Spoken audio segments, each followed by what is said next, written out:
Greetings! Welcome to this training video on the, Greetings! This training video will cover the first workshop for the Science Fair Development Workshops for 2016 and perhaps beyond. Maybe you're listening to this in 2017. So this video is going to go over the presentation portions for Workshop 1. A separate video will be made to cover the actual activity, the mystery box activity. I will talk about that a little bit here. And then in the separate video, you'll actually get to see the materials and components and how that should be carried out. So we do these presentations using a Prezi that has been pre-made. If you would like to get a copy of this Prezi that you can edit and change for yourself, that's fantastic. Just let me know. Just email Brandy. And you are, of course, welcome to make your own personal adaptations and do different things. We provide this. It's been a pretty effective format that we've used over the years for the workshops, and some people make their own tweaks, and some people just stick with it the way it is. So when you get to the classroom, you will introduce yourself. Hopefully the teacher will introduce you as well. And there's a really quick thing we do at the beginning that is a call and response that we call Science Rocks. As you will recall from the previous video, I went over the details of where to pick up your supplies and transportation and all sorts of good stuff like that. But I forgot to mention Science Rocks. So what we do is when we're in front of the classroom, we talk to the kids, and I'm going to go into Brandy in front of the classroom mode here. I go in and out of that, so here is in character, as it were. So hello, my name is Brandy. I'm from the SPICE program, and I'm here today to talk to you about the science fair and making your own science fair project. And we're not just going to talk at you for this whole session. We're actually going to have you doing some activities, which are really fun. And when you're doing that activity, it's probably going to get really loud in here because you're going to be sharing science with one another, which is awesome, and we love to see. But I'm also going to need to get your attention when you're busy talking. So the way I'm going to do that is something that we call Science Rocks. And how we do that is I'll go, I say science, you say, and then all of you will say rocks, and you'll put your hands together in like the shape of a rock and hold them up over your head because rocks are cool because we like geology. It's science. So that's my little pattern. You can do it however you like. And then you actually practice it with the kids. So you say, I say science, you say, and they say rocks back at you. And we usually do it a couple of times to get them really focused and their energy forward. And I like to make jokes about them like, oh, come on, that's the best you could do? You can't yell louder than that? What kind of kids are you? Sort of thing. Everybody's got their own way of doing it, but it's a very useful tool. So when you need to get their attention, then you just say, I say science, you say, and they will all shout rocks. And the putting the hands together bit is really nice because it gets their hands off of whatever they're playing with, which helps them focus on you. So that's the call and response. So the first part of this presentation focuses on the fair itself. Some kids will have a really good idea of what happens at a science fair and some won't. So we talk about some reasons why they might want to come to the fair. Now the big one is obviously to come and bring their project and share it with everyone, which is super fun because they worked really hard on it, and also because, science isn't really science if you don't share it.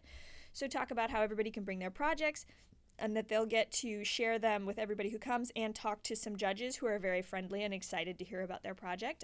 So that's super fun. But we also do, and there's the part about sharing your project. It's a cool Skittle science project. But we also talk about our particular fair has some extra components to it that most science fairs don't have.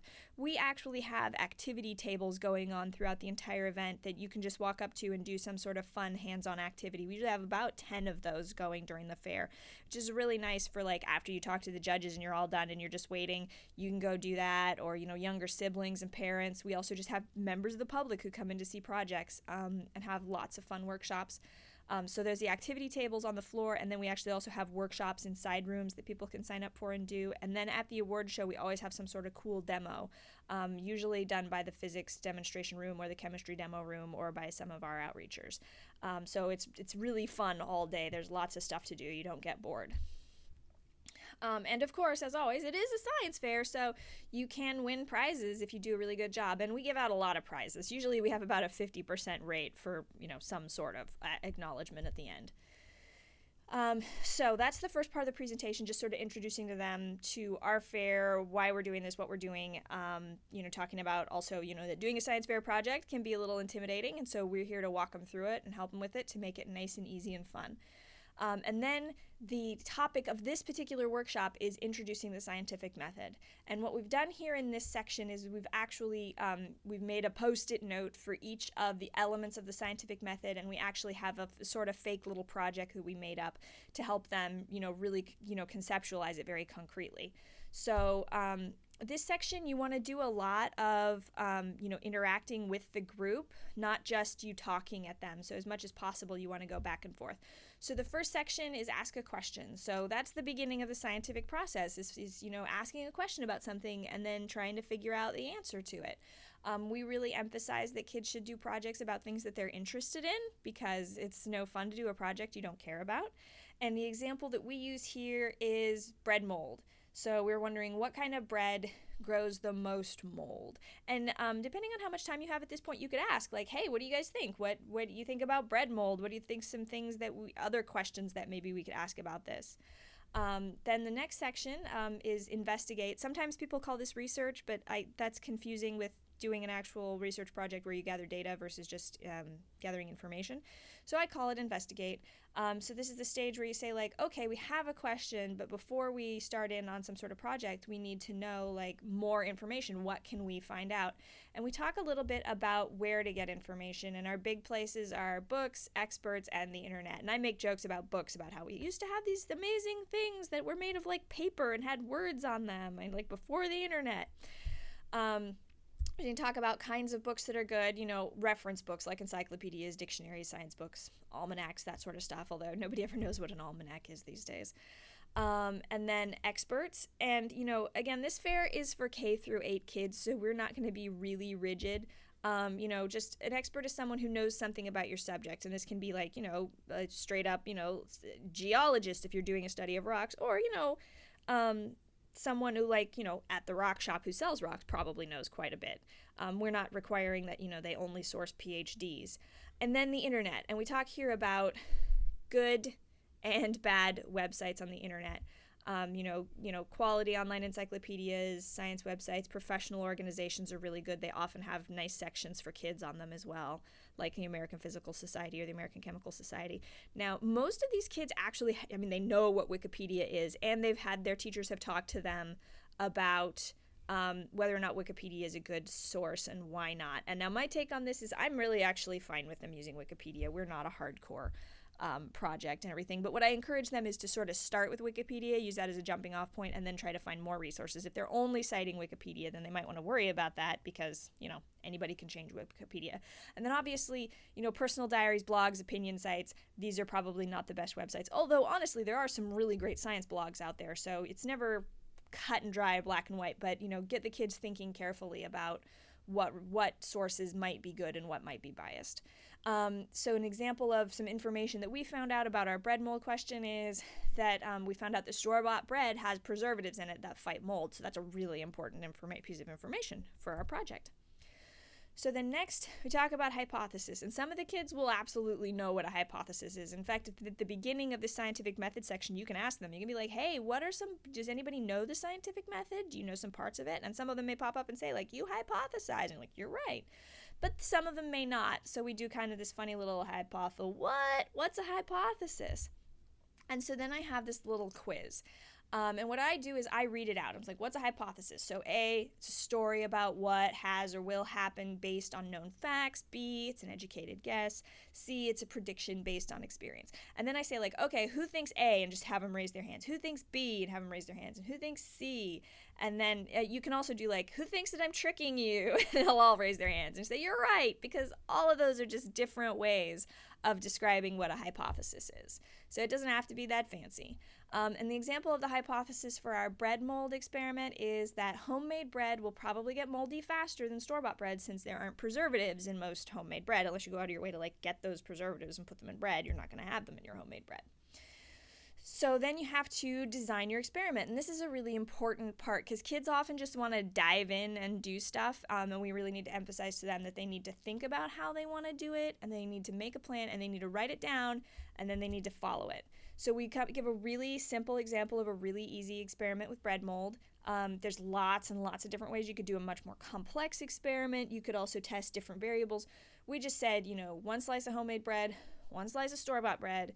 Leave each in a warm, dry place and observe how much mold appears each day. You could also have a control that like you put those in the fridge as well to see and compare. You could put them in damp spaces, dark spaces, light spaces, lots of bread, all sorts of things. But we kept it really simple. So the next stage is take your plan and actually run your experiment. Make sure to follow your experimental procedures. You wrote it down. And if something happens that makes you have to deviate from your procedure, make sure to write that down, like what happened and why. Like maybe there was a water spill in the area you had your bread in. And then record your results. So here we just observed every day. We observed how much mold there was on the bread. Follow your experimental procedure, and then analyze the data. So it's not just enough to collect the data. You have to actually come to some conclusions. What did you find out? What do you think it means? So for example, as you saw in our chart before, the homemade bread definitely did get moldier quicker. So we're going to say that, hey, homemade bread is healthy and affordable, but we should probably eat it more quickly because it's more likely to get moldy. And then, of course, the last step, make sure to share, draw some conclusions, make some suggestions for the next experiment, tell other people what you found out. So in this case, you could suggest trying the experiment under different conditions, seeing what happens if you left the bread in a damp environment or something like that. And then everybody knows who the Mythbusters are, so I like to do this little quote by Adam Savage. The difference between science and messing around is that you write it down. And then, of course, with the scientific method, when you're done, you always have more questions than you started out with. So you do it all over again, and it's an endless cycle of awesome. So throughout here, I like to do, like I said, a lot of interaction with the audience. I'm not just yammering at them. Like, I'm talking really fast right now in this video because we can't interact. But normally I would be doing a lot of back and forth, a lot of question asking, a lot of answering their questions. Of course, the younger your age group is, the more problematic the question answering can be, because some of them will raise their hand and say things like, I want to do a science experiment with my fluffy kitty. Her name is Jasmine, and she has lots of fur, and I like to pet her because she just wants to talk about her kitten. So you got to watch out for the little ones. But the older ones will usually have some interesting things to say. So the next part of this presentation is doing the activity, which I'm going to describe really quickly here, and then there will be another video which I will actually show you all the stuff that's involved in doing this activity and all the wonderful pitfalls. But basically, they're going to apply the scientific method by trying to figure out something that's in a mystery box. And we have a worksheet that has all the steps of the scientific method on it, and they actually have to devise their own plan to try and figure out what's in their mystery box. And they have a number of tools, they have reference materials and good stuff like that. So you put them in small groups for this one because we don't have enough supplies to do every kid. And they get a chance to do some examination, do a little hypothesizing, write down their procedure, and then we give them all the tools that they need, which they have their own senses are very powerful actually in this activity because they can shake the box and listen. But we also give them magnets and a scale. Then they once they write their procedure, they put their hand up, we come around, check their procedure, give them a little advice, and then we give them the magnet and the scale that they'll need to carry out their activities. And then they do it, and when everyone's done, or at least almost everyone's done, we go around and we actually have them talk a little bit about what they did, what their hypothesis was, and then we open up their box and see what they got. And some of these are harder than others, so sometimes kids don't get it right, and but they usually do a really good job. Like, I have adults do this, and sometimes it's really hard to tell the aluminum foil from the wooden peg. Like, they sound a lot alike, they're way close to the same, and neither of them are magnetic, so that's really challenging. So I always make sure to point out, like, the things that they did really well at, and have everybody give everybody a round of applause at the end, because they do really get into this and work hard to try and figure it out. So if you get through that much, if you get just through the covering the scientific method and doing the activity, you're golden. You don't need to do any more in the workshop. So if it takes a while to get through the activity, that's okay. If you find yourself with extra time at the end, this is a fun little thing that the kids really enjoy. And this is, what does a scientific method look like if you're doing an invention? So it's all the same steps, but just a little bit different. So instead of ask a question, you have find a problem. And this is a made-up thing. I didn't really do this, but I've been tempted because my dog really does bark a lot. So the problem was that my dog barks when she hears me coming home, and it's really annoying to everyone involved, especially my neighbors. So I did some investigating on what are solutions that people have proposed to stop dogs from barking, and I didn't really like these. Shock collars, not nice. High frequency speakers sometimes don't work. And exercise is great. My dog gets plenty of exercise, though. She's only doing it when I'm coming home, not all the time. So what I decided was that my dog was barking because she doesn't know who it is walking up the driveway. So in this case, I thought, hey, I need to make some way that my dog can see who's coming up the driveway, because if she sees it's me, then she's not going to bark. She's just going to be excited that I'm home. So I came up with the idea of the doggy porthole. Again, I just randomly Googled weird things and came up with a picture of a doggy porthole, and this is how I came up with this idea. I didn't really do it, but it's a cool idea. So, and the kids love the picture of the porthole. So the next stage is design. Try out some different designs. So that dome bubble we saw is really cool, but actually getting a piece of plastic dome like that is really expensive. So maybe we want to look at more of a flat glass thing or a hatch or something. Build what we think is the best one, or maybe even try a couple and test out different ones. So here's another option for a doggy porthole with the dog. It's just a hole in the fence that the dog can stick their head out. I don't really like that one though, because I don't want my dog's head sticking out of the fence. So ultimately I say that I went with a flat glass one that's like this, but it's just glass that the dog can see out. It's not perfect. It's not as nice as the dome, but it's cheaper. You can say whatever you want. It's just a fun, silly thing. And then, of course, last, share, what you learned about your process of making a doggy porthole. How does it work? How's your dog doing now? All that sort of stuff. So that's an example. The kids usually find this very entertaining, and some of them do really like to write these steps down. We don't get a lot of inventions at the fair, but I do strongly encourage them because inventions are fun and they're challenging. They're actually much harder than a traditional science fair project. So I let them know, I'm like, hey, if you decide to make an invention, that is really cool, and you should definitely try it. And if it doesn't work, that's okay, because we always learn from failure. Most inventions don't work, but you always learn something along the way. Although the 3 inventions we have had at our fair all worked quite well. So the kids really put a lot of work into it. So here's some stuff at the end to talk about how to get an idea, and this will be covered a bit more in the next workshop as well, but this is some nice stuff. If you have a little bit of time at the end, you don't have enough for the invention, but you might want to cover this. So one of the actually hardest things about the science fair projects for kids is just coming up with an idea. Sometimes they're really drawing a blank. They don't know because they're not used to thinking this way. It's also a good time to talk about the difference between a science fair and a project fair. Really drive home the importance that there's a question, that there's data collection. A lot of kids have been involved in project fairs where they build the volcano with the baking soda and vinegar, which is great, but there's no question, so it's not really a science fair project, even though it involves science. So one way to help them get on this path is to talk about what are they interested in? So here are some things that kids have been interested in the past. These are some battle tops that were really popular a couple of years ago. So kids could do experiments trying to modify their battle tops and see how they react, and talking about force and motion. Or if they like music, they could do experiments around waves and sound. There's lots of music experiments you can do. If you like design building, if you like building Legos or stuff, you could look at design and mechanics. One science project I actually heard about but haven't seen fully was testing different techniques for getting sticky Legos apart, and for different types of Legos. The big bricks, getting them apart isn't so bad, but how about the little tiny flat plates and they go together? So that could be a really cool science fair project, trying different ways and seeing how they work with different Legos. Just talk about what they're curious about. So here's some possible questions. Some of them are answerable with a science fair project, some are not. So when we encourage kids at this point to write down a few questions, between now and when you come back for the next workshop, have them write down a few questions, and then hopefully there's time in the next workshop to actually go over those with the group. And we actually have a little sort of test you can put a research question through that will help them decide if it's a good research question for a project for them. It may be a great research question, but it may not be doable for kids. And then there's sciencebuddies.org is a really great website. It's everything science fair project you ever want to know, from getting an idea to putting together your presentation. So we encourage them to use that source. We also do have a list of science fair project ideas that we send out in later workshops if kids are still struggling and they don't have an idea. And they're organized by subject matter and by how long it takes to complete. So there are some on the list that you can do in an afternoon, which is really nice as you're getting down to the deadline and kids are freaking out or adults are freaking out.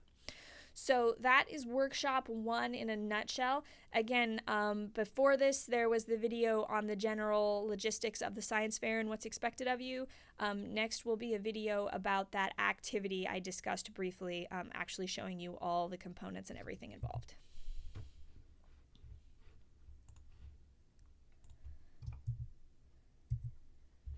Where is my QuickTime window?